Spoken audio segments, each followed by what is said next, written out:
يا سلام، هذا فطور. يا عيني على المربى، يا عيني على الشوكولا. اليوم عندي مشروع، بدي طاقة، لازم أعوض.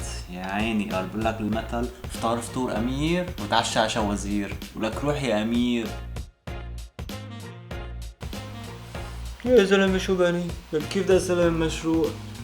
لك والله شربت قهوة خيرات الله وفطرت أحلى فطور. معلوم إنه الفطور اللي فطرته أو الفطور ملكي، قال بدي روح من هون روح. هذا أكبر غلط بنعمله. تابعوني.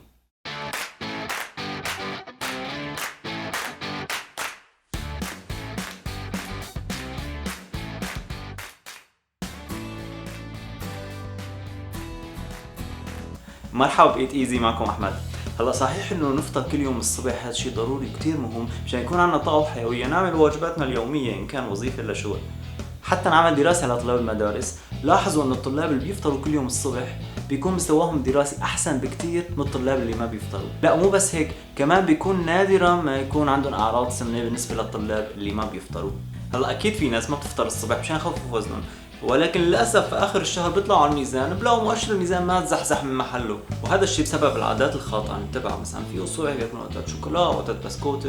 لا، في هالحاله لازم يتبعوا شيء اسمه صيام متقطع، راح اشرحه بحلقه ثانيه. وهلا اكبر غلط بنعمله بالفطور انه ما بنعرف نوع نشويات سريعه الامتصاص او سكر الا ما بنزين فيه الصحن تبعنا، وهذا بيؤدي انه بصير فينا مثل صاحبنا. وراح اشرح لكم ليش هيك صار فيه باختصار شديد. نحن بعد ما بناكل كميات كبيره من الكربوهيدرات، سكر الدم راح يرتفع، فبيجي البنكرياس بيفرز كميات كبيره من الانسولين مشان يقلل سكر الدم. هلا وظيفه الانسولين انه بودي الجلوكوز لخلايا الجسم مشان نستعملها كطاقه، واللي باقي بخزنه كمصادر طاقه. هلا المشكله لما تكون مصادر جسمنا امتلت وما بقى محتاجه للجلوكوز، شو بصير شيء اسمه ممانعه انسولين. فهون راح نحس بالتعب وقله التركيز، واكيد هالسكر اللي زاد في الدم راح يتحول لمصادر دهون.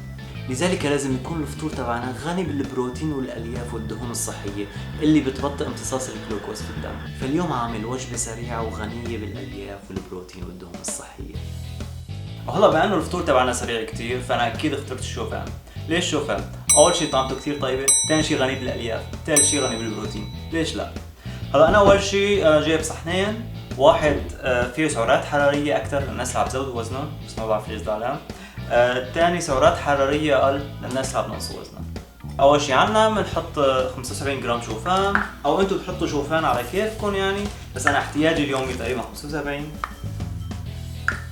ثاني شيء هلا بنحط الحليب، بتحسنوا تحطوا مي، بس انا بفضل الحليب اكثر، بحبه اكثر، وفيه كمان مثلا بروتين اكثر. طبعا ما شايفين الحليب هيك صار عنا، رح شيله واحطه دقيقتين لثلاث دقائق بالميكرويف بس وطرف. هلا بعد ما طلع من الميكروويف القوام تبعنا رح يكون هيك. صدقوني هيك رح كمان يطلع كثير طيب، بذكرني الصراحه بالحبوب اللي كانت تعمله امي. وهلا نقطه كثير مهمه يا جماعه اللي عم ضعفوا وزنهم، صحن فيه سعرات حراريه اقل.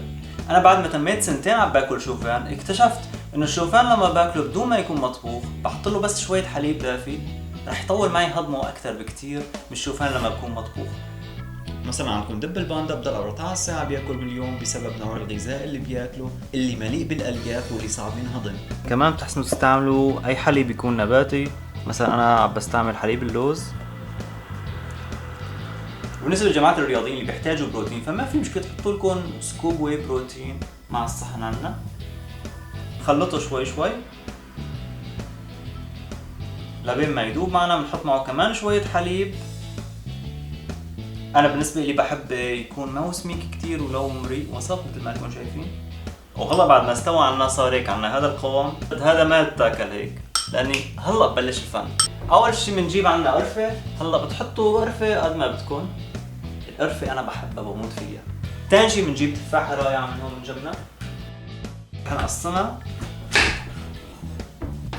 على فكره التفاحه ما لازم تنطبخ معه مشان تضل هي النكهه الفريش في قلبه، لانه هالقوام هيك رح يكون مثل اكل اولاد صغار، نحن ما بدنا اياه هيك يكون شوي يعطينا فريش وطعمه طيبه. بعد ما قطعنا التفاح رح نحطه على جنب. وهلا بنجيب عنا نص موزه. انا ما بحب اكتر موز ولا سكر مشان موضوع سكر الدم. اشتغل الذبح. هلا اكيد بتحسنوا كمان تحطوا زبده الفستق اذا بدكم. المكسرات شيء كتير ضروري كتير مهم.